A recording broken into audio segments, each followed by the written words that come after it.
Assalamualaikum warahmatullahi wabarakatuh. Salam sejahtera untuk kita semua. Pada kesempatan kali ini di channel Sipil dan Kriminal Law Republik of Indonesia, saya sedikit ingin memberikan penjelasan tentang perbedaan-perbedaan antara advokat atau pengacara dan lembaga bantuan hukum. Di sini juga saya tidak bersifat untuk menggurui, merasa bisa, tapi kita saling bertukar pengalaman, berbagi cerita, pendapat, dan ketika ada rekan-rekan, saudara-saudaraku sekalian yang ingin berkomentar, saya persilahkan. Di sini saya ingin memberikan penjelasan tentang perbedaan advokat atau pengacara dan lembaga bantuan hukum. Advokat atau pengacara adalah seseorang yang berprofesi memberikan jasa-jasa hukum baik di dalam maupun di luar daripada pengadilan yang telah memenuhi persyaratan-persyaratan dalam segi penetapannya berdasarkan Undang-Undang Nomor 18 Tahun 2003 tentang advokat atau pengacara.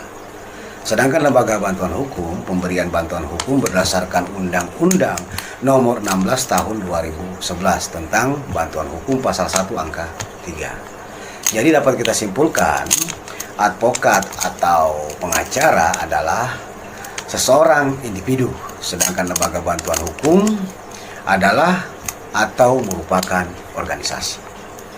Lembaga bantuan hukum juga dapat melakukan rekrutmen kepada advokat atau pengacara. Namun tidak semua advokat atau pengacara bagian daripada pengurus anggota lembaga bantuan hukum. Advokat atau pengacara dapat menerima honorarium atau menerima pembayaran atas jasa-jasa hukum yang ia berikan. Berbeda dengan lembaga bantuan hukum, memberikan bantuan hukum secara cuma-cuma, tidak menerima atau meminta pembayaran atas jasa-jasa hukum yang ia berikan.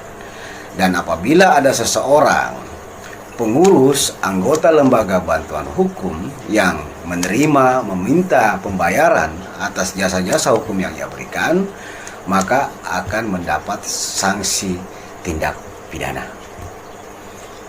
Selanjutnya, di dalam lembaga bantuan hukum, tentunya dalam pemberian bantuan hukum kita harus dapat memenuhi persyaratan-persyaratan yang telah ditetapkan. Yang pertama, berbadan hukum. Yang kedua, terakreditasi berdasarkan Undang-Undang Nomor 16 Tahun 2011. Yang ketiga, itu memiliki kantor atau sekretariat yang tetap. Keempat, memiliki pengurus. Dan yang terakhir atau yang kelima, itu memiliki program bantuan hukum. Terakhir yang ingin saya sampaikan, di mana? Ini satu pertanyaan. Di mana lembaga bantuan hukum mendapat sumber pendanaan dalam segi melaksanakan pemberian bantuan hukum? Tentunya ini adalah satu pertanyaan yang harus kita jawab.